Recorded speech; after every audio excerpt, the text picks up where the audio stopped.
Assalamualaikum warahmatullahi wabarakatuh. Saya Nazarina dengan NIM 230320009 ingin memaparkan materi mengenai perbandingan sistem ekonomi dan ciri utama ekonomi syariah. Yang pertama yaitu faktor-faktor yang mempengaruhi sistem ekonomi.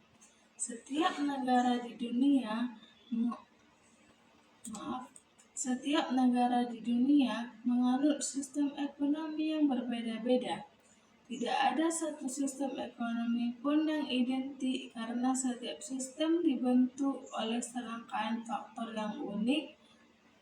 Faktor-faktor ini saling berinteraksi dan menentukan arah, kebijakan, serta karakteristik sistem ekonomi suatu bangsa.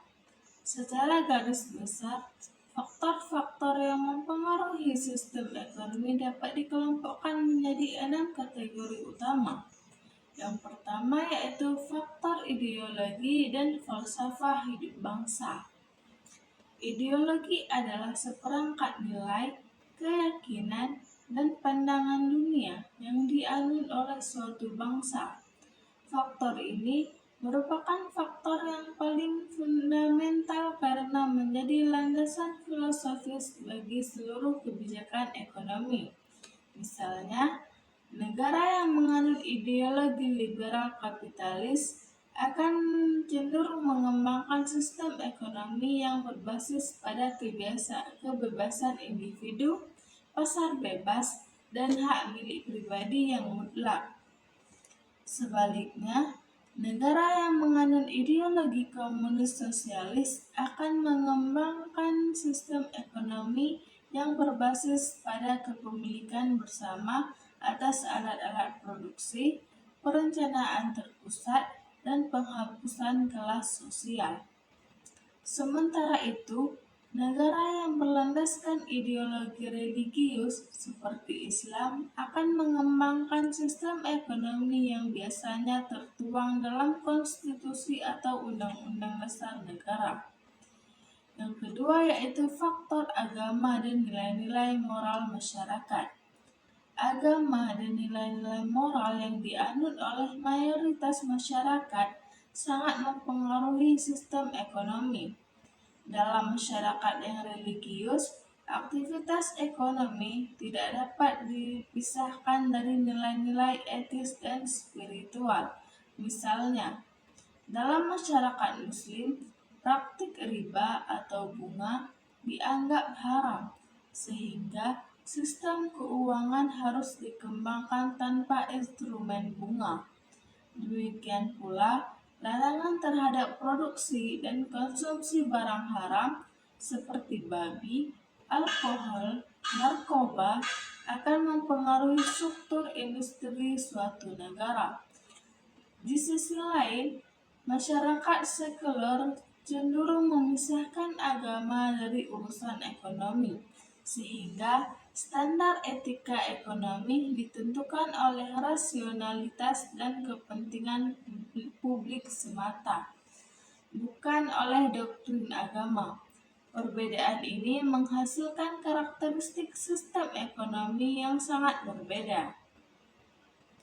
Yang ketiga yaitu faktor sejarah dan pengalaman masa lalu.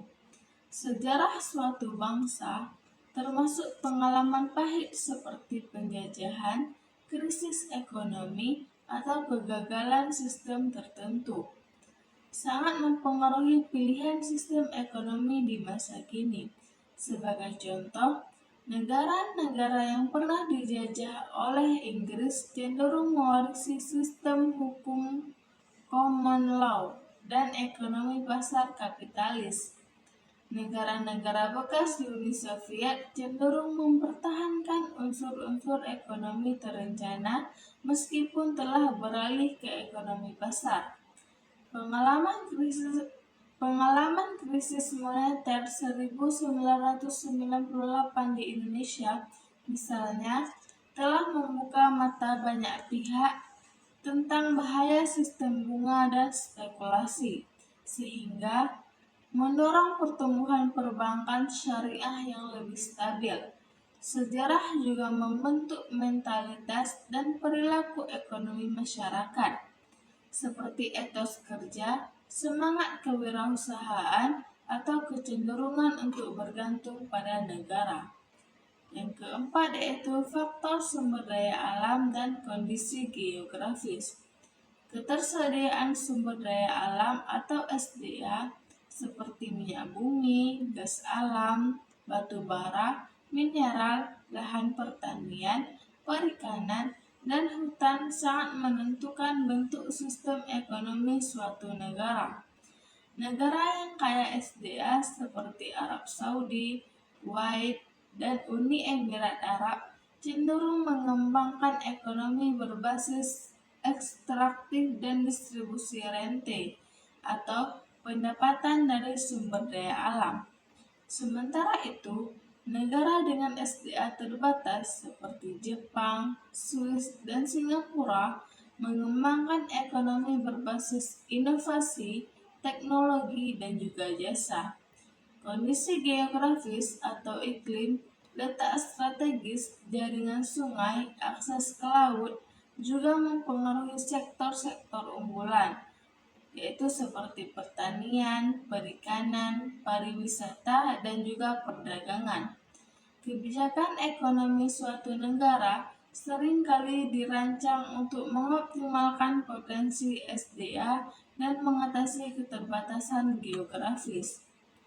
Yang kelima yaitu faktor struktur sosial, budaya, dan adat istiadat. Struktur sosial masyarakat termasuk sistem kekerabatan, stratifikasi sosial, dan pola gotong royong mempengaruhi bagaimana kegiatan ekonomi diorganisasikan. Dalam masyarakat yang sangat kolektif dan komunal, seperti banyak negara Asia dan Afrika, sistem ekonomi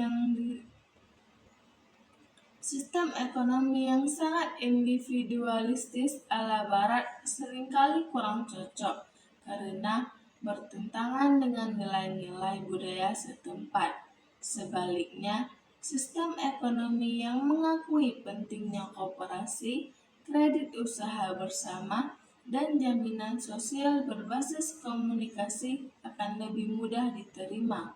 Budaya kerja, sikap terhadap waktu, risiko, tabungan, dan investasi juga sangat dipengaruhi oleh tradisi dan adat istiadat. Misalnya, budaya Jepang yang menekankan loyalitas kepada perusahaan dan kerja keras menjadi fondasi sistem ekonomi Jepang yang unik, atau paternalistik dan hubungan industrial yang harmonis. Yang keenam yaitu faktor politik, kekuasaan, dan sistem pemerintahan. Faktor politik dan kekuasaan sangat menentukan sistem ekonomi karena kebijakan ekonomi dibuat dan diimplementasikan oleh para pemimpin politik. Negara dengan sistem pemerintahan otoriter cenderung menjalankan ekonomi terencana yang dikendalikan secara ketat oleh negara. Sementara negara demokrasi cenderung memberikan ruang yang lebih luas bagi inisiatif swasta meskipun tetap dengan regulasi. Stabilitas politik, tingkat korupsi, supremasi hukum, dan kualitas birokrasi juga sangat mempengaruhi iklim investasi dan pertumbuhan ekonomi. Tekanan dari kelompok kepentingan atau interest group seperti serikat buruh, asosiasi pengusaha, LSM, dan partai politik juga dapat mengubah arah kebijakan ekonomi. Dalam konteks demokrasi, sistem ekonomi juga dipengaruhi oleh opini publik dan hasil pemilu. Demikianlah faktor-faktor yang saling terkait dan saling mempengaruhi, karena setiap negara memiliki kombinasi faktor yang unik. maka sistem ekonomi yang lahir juga beragam. Pemahaman atas faktor-faktor ini penting agar kita tidak terjebak pada kesimpulan bahwa satu sistem ekonomi cocok untuk semua negara. Yang kedua yaitu ragam sistem ekonomi dunia. Sepanjang sejarah peradaban manusia, berbagai sistem ekonomi telah muncul dan berkembang. Setiap sistem memiliki karakteristik, kelebihan, dan kelemahan masing-masing. Secara umum, ragam sistem ekonomi dunia dapat diklasifikasikan ke dalam 4 kategori utama, yaitu ekonomi tradisional, ekonomi komando atau sosialis atau terpusat, ekonomi pasar atau kapitalis atau liberal, dan ekonomi campuran. Selain itu, dalam perkembangannya muncul pula ekonomi Islam atau syariah sebagai alternatif yang semakin mendapat tempat di dunia modern. Yang berikutnya yaitu sistem ekonomi tradisional. Sistem ekonomi tradisional adalah sistem yang paling tua dan masih ditemukan di masyarakat pedesaan, suku-suku terpencil, atau komunitas adat di berbagai belahan dunia. Ciri-cirinya adalah kegiatan ekonomi sangat sederhana dan bertahan hidup atau subsisten, yaitu memproduksi apa yang dikonsumsi dan mengonsumsi apa yang diproduksi. Yang berikutnya yaitu menggunakan teknologi sederhana dan juga alat-alat tradisional. Yang ketiga, terikat pada adat istiadat, tradisi, dan kebiasaan yang diwariskan turun-temurun. Yang keempat, sistem barter masih umum digunakan karena uang belum dikenal luas. Dan yang kelima yaitu peran kepercayaan atau animisme, dinamisme sangat kuat dalam menentukan kegiatan ekonomi.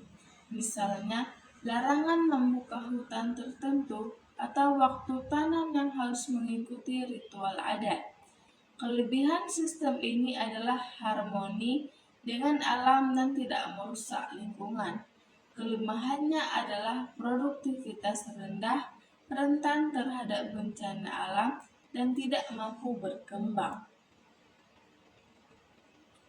Yang berikutnya yaitu sistem ekonomi komando atau sosialis ataupun terpusat.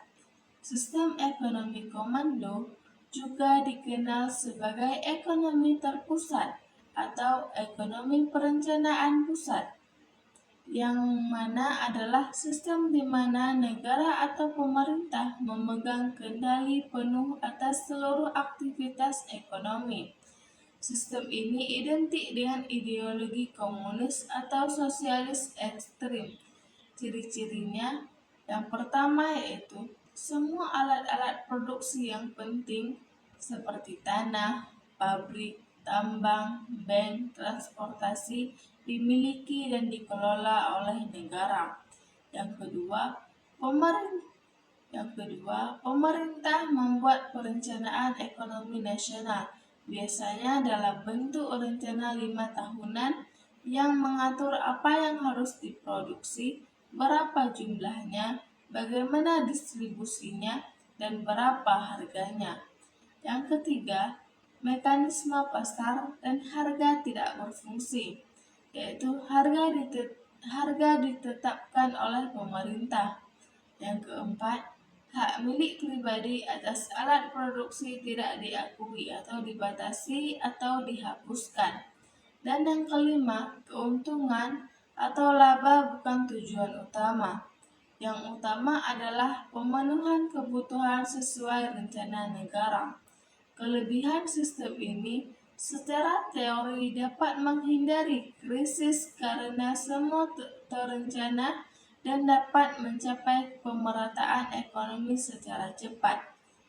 Namun kelemahannya, birokrasi sangat berat, inefisiensi, kurang inovasi, sering terjadi kelangkaan buatan, serta menghilangkan kebebasan individu. Contoh penerapannya yaitu di negara Uni Soviet tahun 1922 hingga 1991, Korea Utara, Kuba, dan Cina sebelum reformasi 1978. Yang berikutnya yaitu sistem ekonomi pasar, kapitalis atau liberal.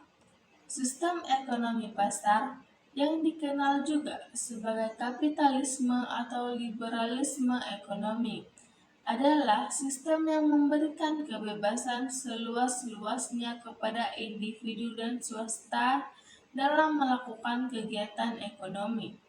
Sistem ini berideologi bahwa tangan tak terlihat dari mekanisme pasar akan mengatur ekonomi secara efisien. Ciri-cirinya yang pertama yaitu hak milik pribadi atas alat-alat produksi diakui dan dilindungi secara mutlak. Yang kedua, kegiatan ekonomi didasarkan pada mekanisme harga yang terbentuk oleh interaksi permintaan dan penawaran. Yang ketiga, setiap individu bebas memilih pekerjaan, berusaha, berinvestasi, dan melakukan transaksi. Yang keempat, peran pemerintah sangat minimal, yaitu hanya sebagai polisi malam yang menjaga keamanan dan menegakkan kontrak, tidak campur tangan dalam perekonomian. Dan yang kelima yaitu motif utama adalah mencari laba dan kepentingan pribadi dimuliakan. Kelebihan sistem ini yaitu efisiensinya tinggi, inovasi cepat, pertumbuhan ekonomi tinggi, dan kebebasan individu. Sedangkan kelemahannya yaitu kesenjangan sosial sangat tajam, eksploitasi buruh, krisis berulang, kerusakan lingkungan, dan munculnya monopoli. Contoh penerapannya yaitu pada negara Amerika Serikat pada era laissez-faire abad ke-19, Inggris pada masa revolusi industri, dan dalam bentuk yang lebih moderat atau kapitalisme dengan regulasi diterapkan di Amerika Serikat, Inggris, Australia, dan sebagian besar Eropa Barat. Berikutnya sistem ekonomi campuran. Sistem ekonomi campuran adalah sistem yang menggabungkan unsur-unsur terbaik dari sistem pasar dan sistem komando. Dalam praktiknya, tidak ada negara yang murni kapitalis atau murni sosialis saat ini. Semua negara menjalankan ekonomi campuran dengan porsi yang berbeda. Ciri-cirinya yang pertama yaitu sektor swasta dan sektor publik berjalan berdampingan. Sektor swasta mengelola bidang-bidang yang efisien jika dikelola swasta, sementara sektor publik mengelola bidang-bidang strategis dan pelayanan publik seperti listrik, air minum, kereta api, dan juga pertahanan. Yang kedua yaitu mekanisme pasar tetap berperan, tetapi pemerintah melakukan intervensi untuk mengatasi kegagalan pasar atau eksternalitas negatif, monopoli, informasi asimetris, dan melindungi masyarakat lemah. Yang ketiga, negara mengatur melalui kebijakan fiskal, pajak dan subsidi, dan kebijakan moneter seperti suku bunga dan cadangan wajib. Yang keempat yaitu negara menyediakan jaminan sosial seperti pendidikan, kesehatan, dan juga pensiun bagi warga yang tidak mampu. Kelebihan sistem ini yaitu lebih fleksibel, dapat mengakomodasi kepentingan individu dan masyarakat, serta mengurangi kesenjangan. Kelemahannya yaitu sering terjadi tumpang tindih antara peran negara dan swasta, biaya birokrasi besar, dan potensi korupsi dalam intervensi pemerintah. Contoh penerapannya yaitu Hampir semua negara modern saat ini seperti Jerman atau model sosial pasar, Swedia dengan negara kesejahteraan, Prancis, Kanada, dan juga termasuk Indonesia. Berikutnya yaitu sistem ekonomi Islam atau syariah.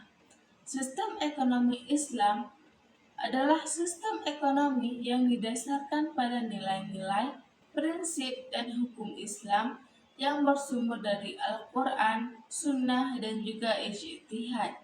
Ekonomi Islam bukan sekedar ekonomi campuran yang ditambahi nilai agama, tetapi suatu paradigma tersendiri yang membedakannya secara fundamental dari kapitalisme dan sosialisme. Ciri utamanya yaitu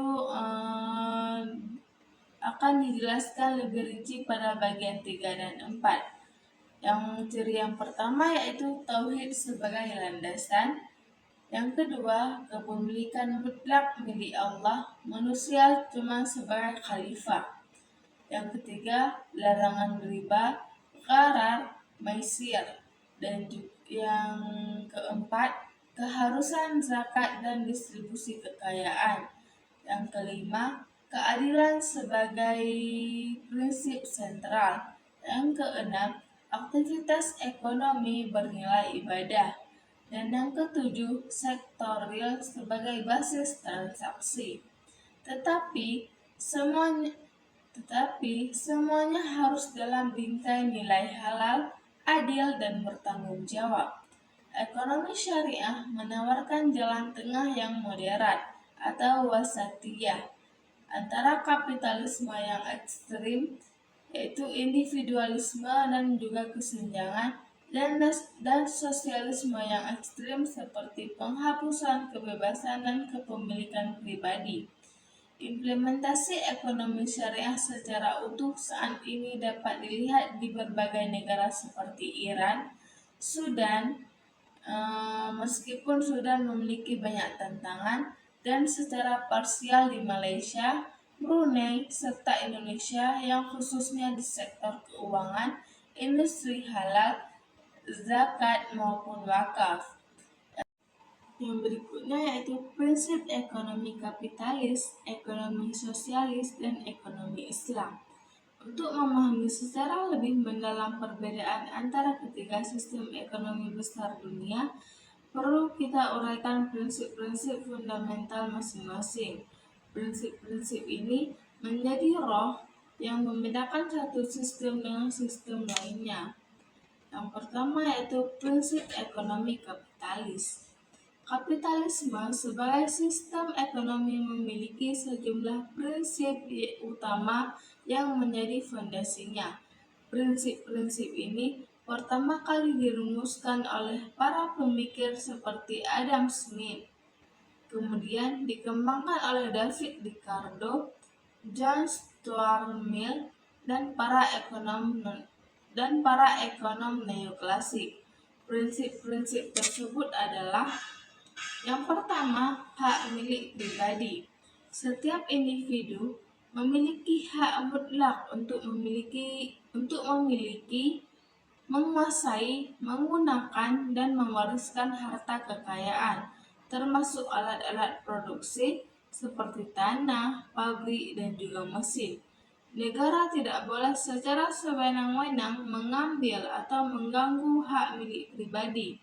Prinsip ini diyakini sebagai pendorong utama kerja keras, inovasi, dan investasi.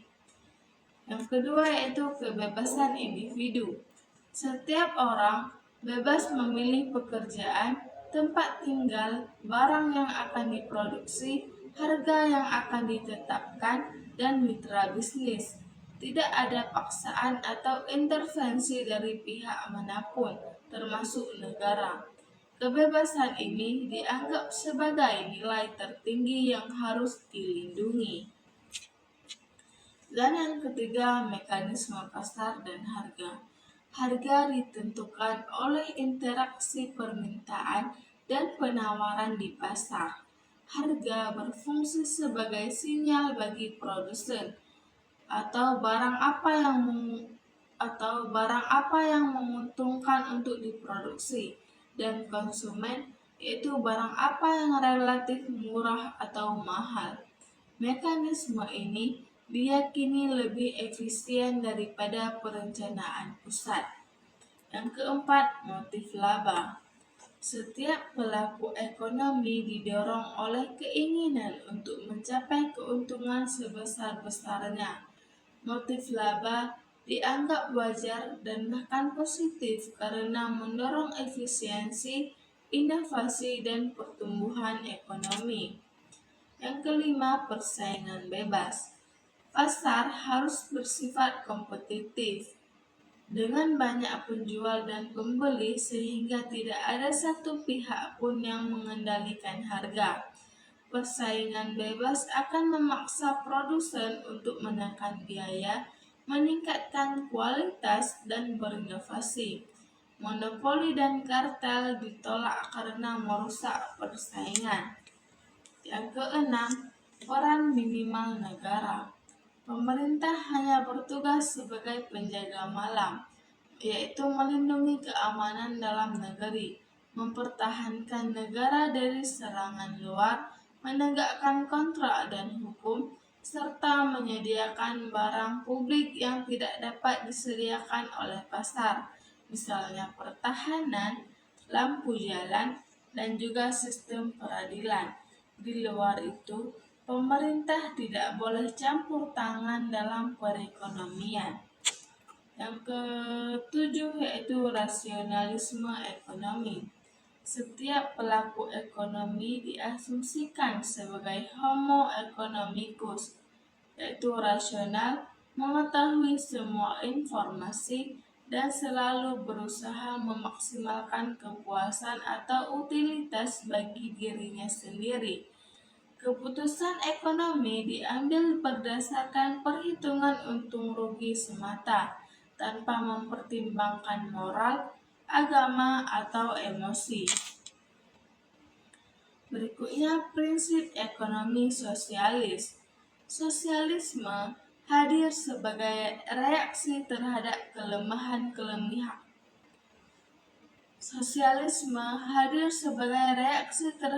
kelemahan-kelemahan kapitalisme, terutama kesenjangan sosial, eksploitasi buruh, dan krisis berulang. Prinsip-prinsip pokok sosialisme, terutama dalam varian Marxis-Leninis yang melahirkan komunisme, adalah sebagai berikut. Yang pertama, kepemilikan kolektif atau negara atas alat-alat produksi. Alat-alat produksi seperti pabrik, tanah, pertambangan, bank, transportasi, dan juga komunikasi tidak boleh dimiliki oleh perorangan secara privat karena akan menimbulkan eksploitasi. Alat-alat produksi harus dimiliki secara kolektif oleh seluruh rakyat atau diwakili oleh negara sebagai pemilik publik. Hak milik pribadi atas barang konsumsi, yaitu seperti rumah, pakaian, mobil pribadi, masih diakui, tetapi tidak untuk alat produksi. Yang kedua, penghapusan eksploitasi manusia atas manusia, yaitu sosialisme bertujuan menghapuskan kelas sosial yang saling mengeksploitasi.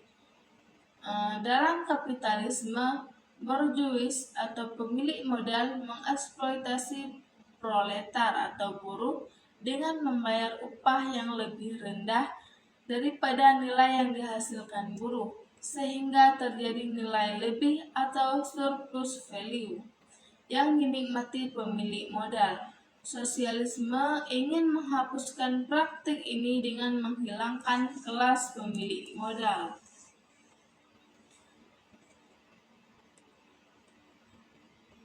Yang ketiga, perencanaan ekonomi terpusat.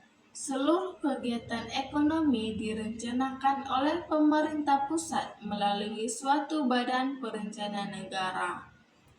Rencana produksi, distribusi, harga, investasi, dan perdagangan luar negeri ditetapkan oleh pemerintah dalam periode tertentu, misalnya rencana 5 tahunan.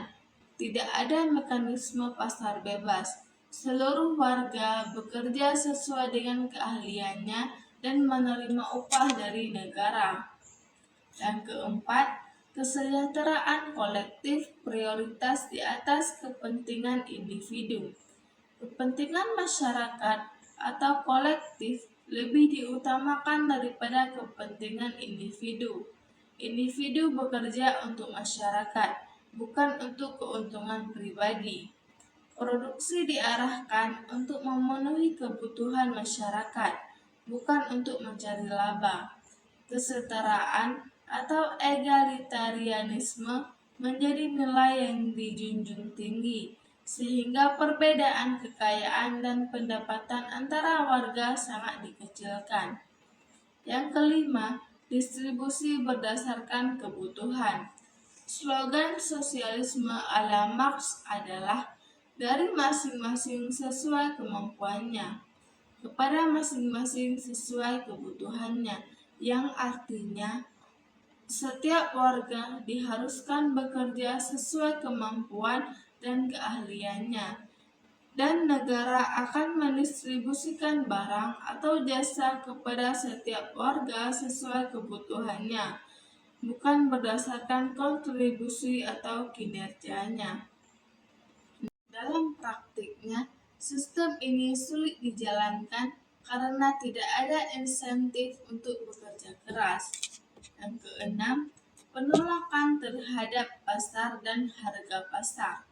Harga tidak ditentukan oleh mekanisme permintaan penawaran, tetapi ditetapkan oleh negara. Pasar dianggap sebagai sumber ketidakstabilan, kesenjangan, dan anarki ekonomi. Karena itu, negara mengatur distribusi secara administratif, sehingga sering terjadi antrean panjang, kelangkaan, dan ekonomi bawah tanah atau black market. Berikutnya, prinsip ekonomi Islam.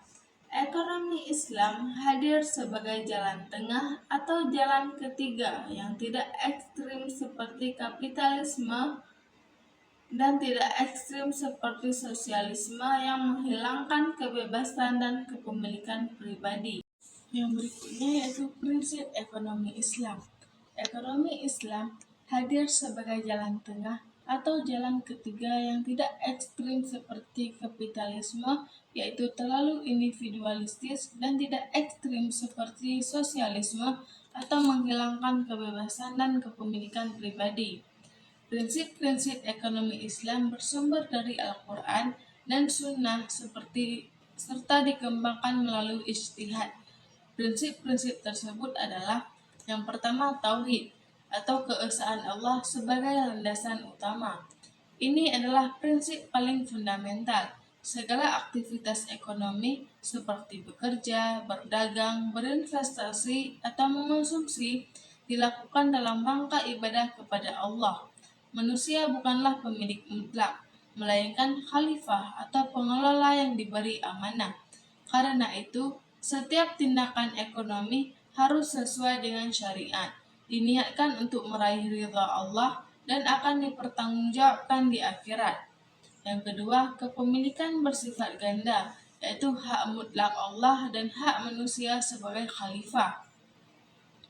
Kepemilikan mutlak atau hakiki atas seluruh alam semesta hanya milik Allah. Manusia hanya diberi hak kepemilikan nisbi atau terbatas sebagai amanah dan ujian.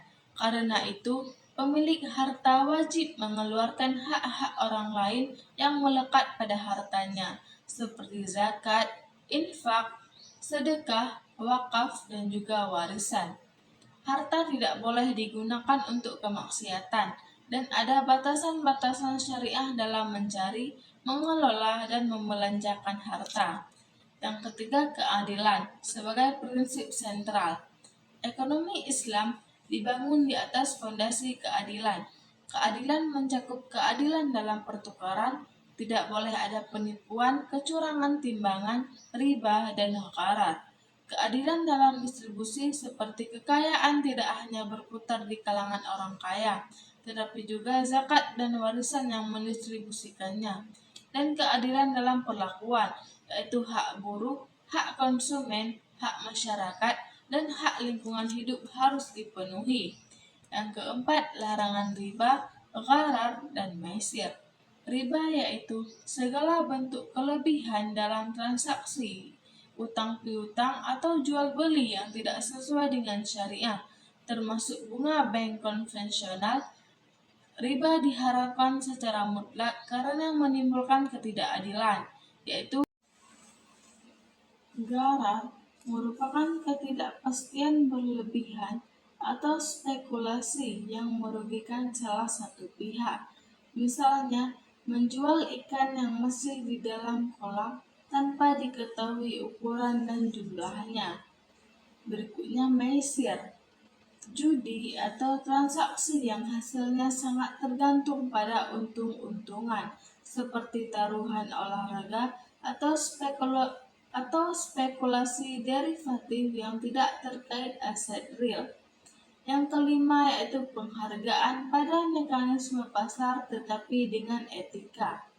Ekonomi Islam mengakui peran pasar dan harga pasar.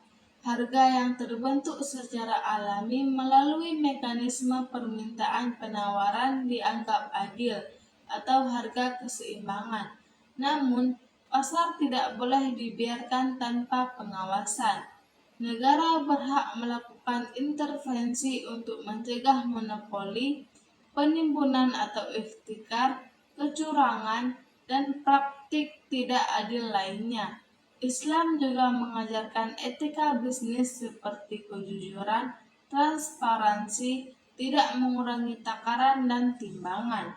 Yang keenam, kemitraan dan bagi hasil, mudharabah dan musyarakah. Ekonomi Islam mendorong akad bagi hasil sebagai pengganti bunga.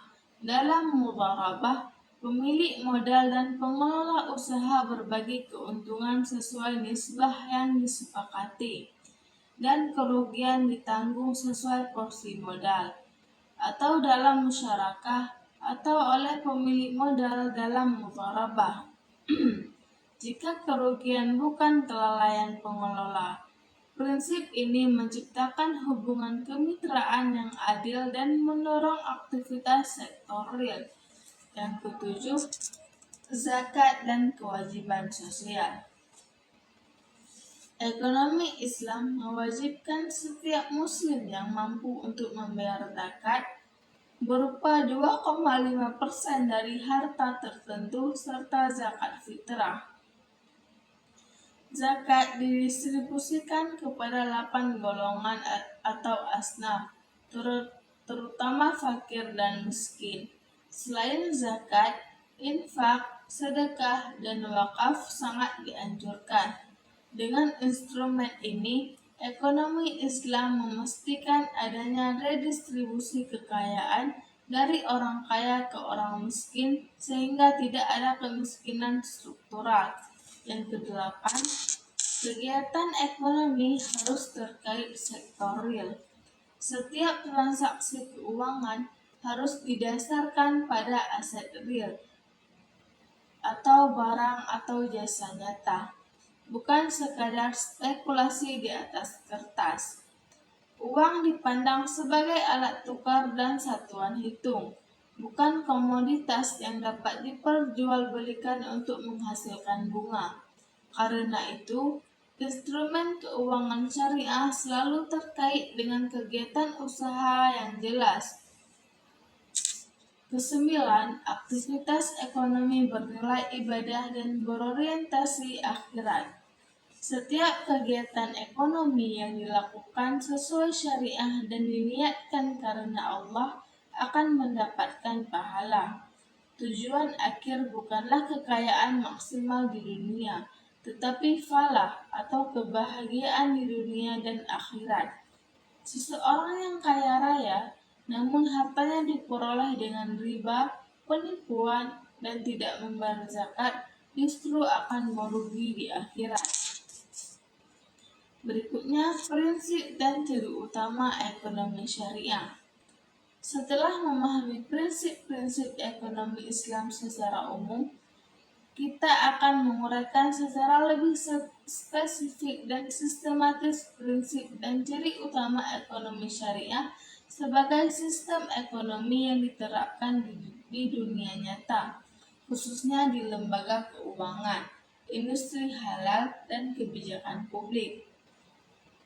Prinsip-prinsip ekonomi syariah adalah nilai-nilai dasar yang menjadi pedoman hidup dalam setiap aktivitas ekonomi. Prinsip-prinsip ini diturunkan dari sumber-sumber hukum Islam seperti Al-Quran, Sunnah, Ijma', Qiyas, Maslahah Mursalah, dan bersifat universal serta abadi. Terdapat 5 prinsip utama ekonomi syariah yang harus dipahami. Yang pertama, prinsip tauhid atau spiritualitas dan integrasi vertikal. Prinsip tauhid berarti meyakini bahwa Allah adalah satu-satunya Tuhan, pemilik, penguasa, dan pengatur alam semesta. Konsekuensinya dalam ekonomi adalah setiap aktivitas ekonomi harus diniatkan sebagai ibadah kepada Allah, sehingga tidak hanya mengejar keuntungan, materi, tetapi juga pahala dan ridha Allah. Tidak ada pemisahan antara aspek duniawi dan ukhrawi dalam ekonomi. Keduanya terintegrasi. Seorang muslim akan meninggalkan transaksi yang menguntungkan secara materi tetapi haram, misalnya riba, judi, menjual alkohol karena takut kepada Allah. Seluruh kegiatan ekonomi berada dalam koridor aturan syariah. Manusia tidak bebas mutlak menentukan halal haram. Prinsip yang kedua yaitu prinsip keadilan. Keadilan adalah prinsip yang paling sering disebut dalam Al-Quran setelah tauhid. Dalam ekonomi syariah, keadilan memiliki 3 dimensi. Yang pertama, keadilan dalam perolehan. Harta harus diperoleh dengan cara yang halal, tidak melalui riba, pencurian, korupsi, penipuan, monopoli, ataupun ihtikar. Yang kedua, keadilan dalam penggunaan, yaitu harta digunakan untuk hal-hal yang baik dan tidak dihambur-hamburkan, dan tidak juga digunakan untuk kemaksiatan. Yang ketiga, keadilan dalam distribusi. Harta yang dimiliki oleh orang kaya mengandung hak orang miskin. Sistem ekonomi harus memastikan tidak ada kesenjangan yang ekstrim. Prinsip yang ketiga yaitu prinsip kemitraan dan bagi hasil. Ekonomi syariah mendorong akad kemitraan atau musyarakah dan bagi hasil atau mudharabah sebagai instrumen utama pembiayaan, bukan akad utang berbunga. Prinsip ini memiliki konsekuensi. Yang pertama, pemilik modal atau investor tidak dapat keuntungan yang tetap dan pasti. Keuntungan tergantung kinerja usaha. Yang kedua, risiko usaha ditanggung bersama sesuai porsi modal atau modal dan kerja. Yang ketiga, hubungan antara investor dan pengelola usaha adalah mitra sejajar, bukan hubungan kreditur-debitor yang timpang.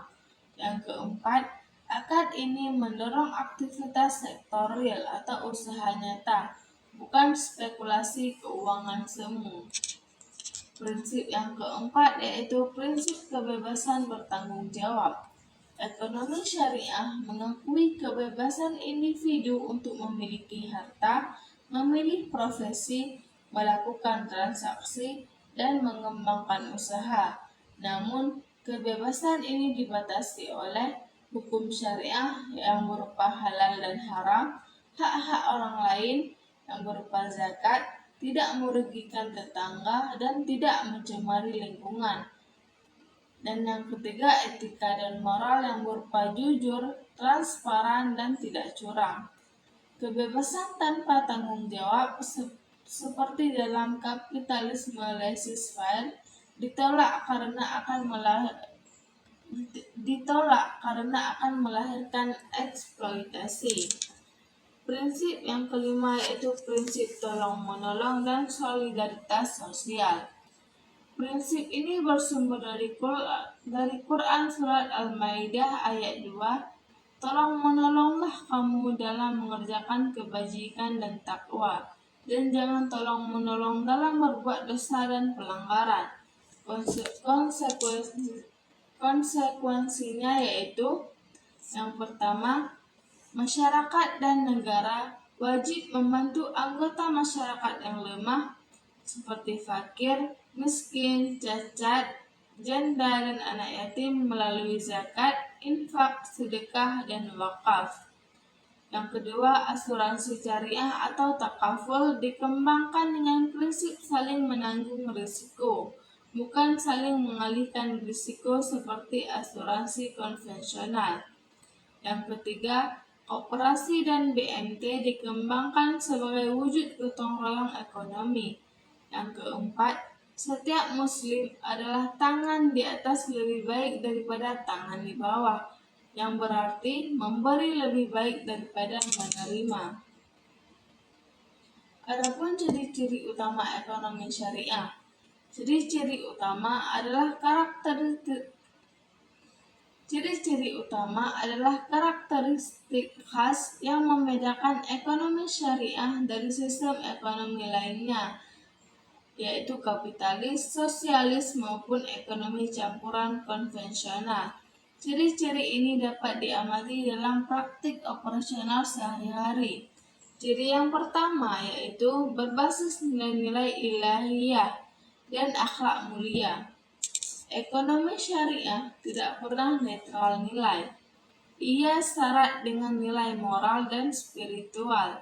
Setiap transaksi ekonomi dinilai dari aspek halal haram, adil tidak adil, jujur tidak jujur, bermanfaat mudarat.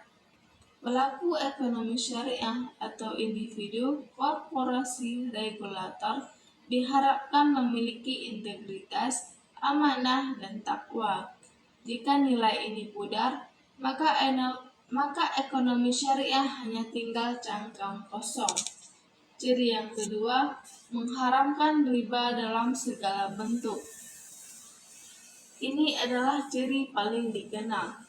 Ekonomi syariah secara tegas mengharamkan riba, yaitu setiap kelebihan dalam transaksi pertukaran atau utang piutang yang disyaratkan di muka dan tidak terkait dengan kinerja usaha. Karena itu, bank syariah tidak mengenakan bunga, melainkan menggunakan akad jual beli atau murahabah, sewa atau ijarah, bagi hasil atau mudharabah atau musyarakah, atau pinjaman kebajikan atau kard, surat utang atau obligasi konvensional yang berbunga diharamkan, digantikan dengan suku atau obligasi syariah yang berbasis aset. Ciri yang ketiga yaitu melarang gharar atau ketidakpastian berlebihan dan maisir atau judi atau spekulasi. Transaksi yang mengandung ketidakpastian yang merugikan salah satu pihak atau gharar dilarang. Misalnya, menjual ikan yang masih di dalam air, yaitu tidak diketahui ukuran dan hidup atau matinya. Menjual burung yang masih terbang di udara. Akad dua transaksi dalam satu akad.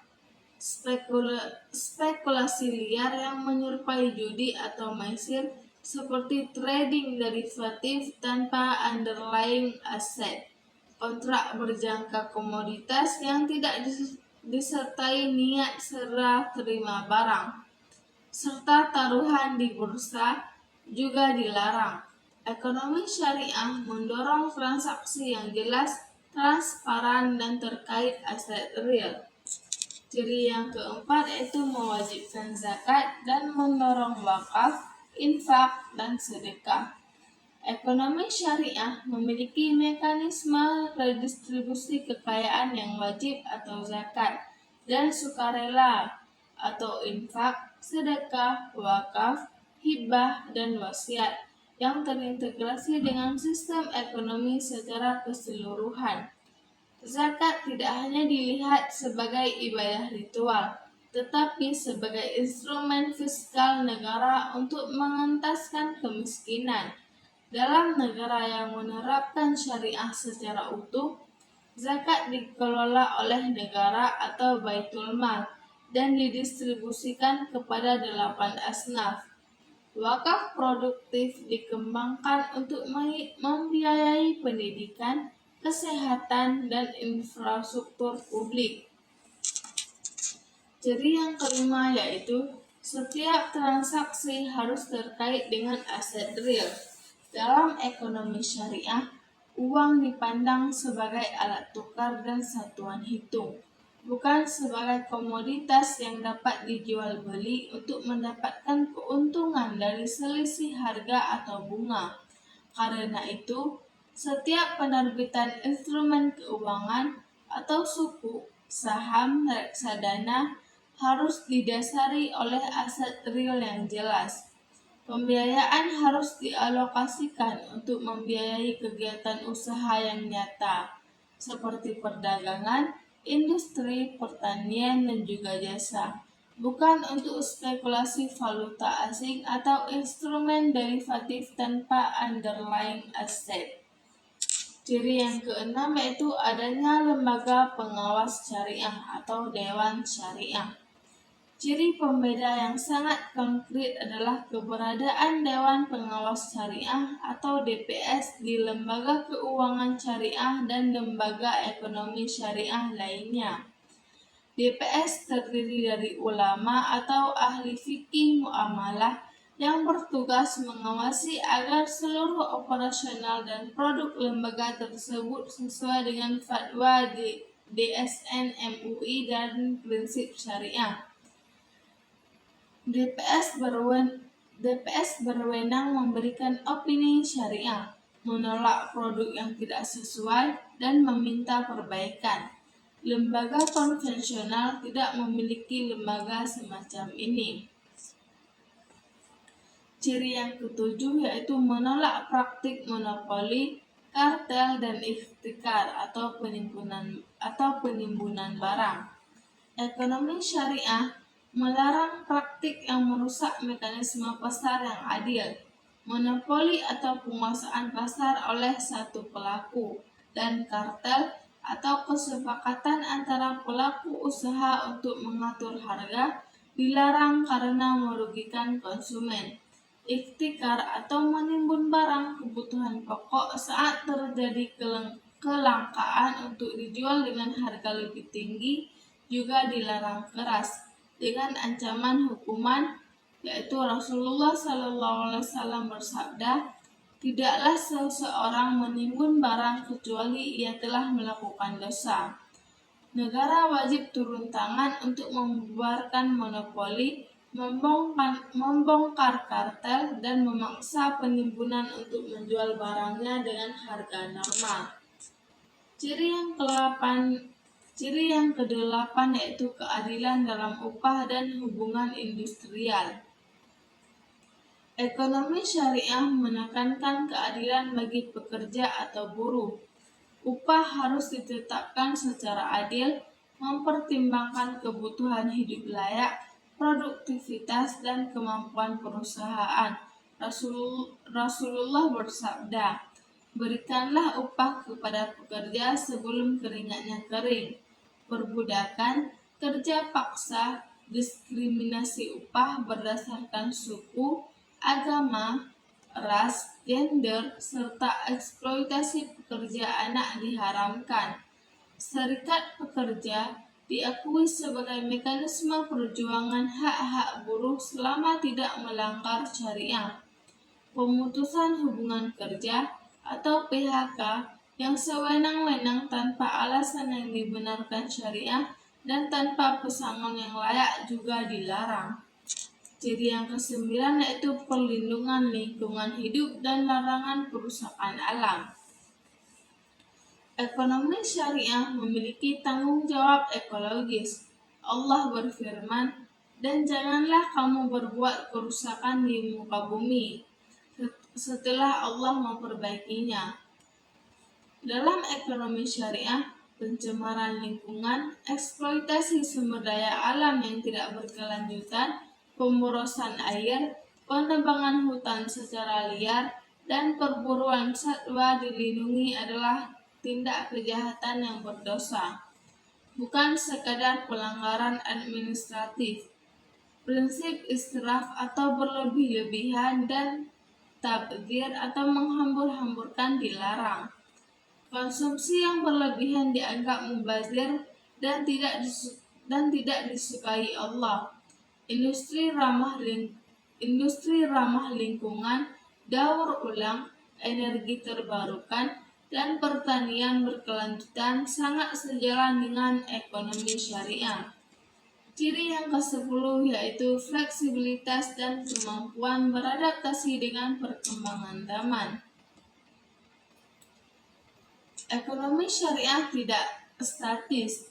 Ia memiliki mekanisme ijtihad atau penalaran hukum melalui qiyas, istihsan, maslahah mursalah, dan urf untuk menetapkan hukum atas transaksi dan produk ekonomi baru yang tidak ditemukan pada masa Nabi. Contoh, cryptocurrency, vintage, e-commerce, dan berbagai derivatif modern terus dikaji oleh DSN MUI dan para ekonom syariah.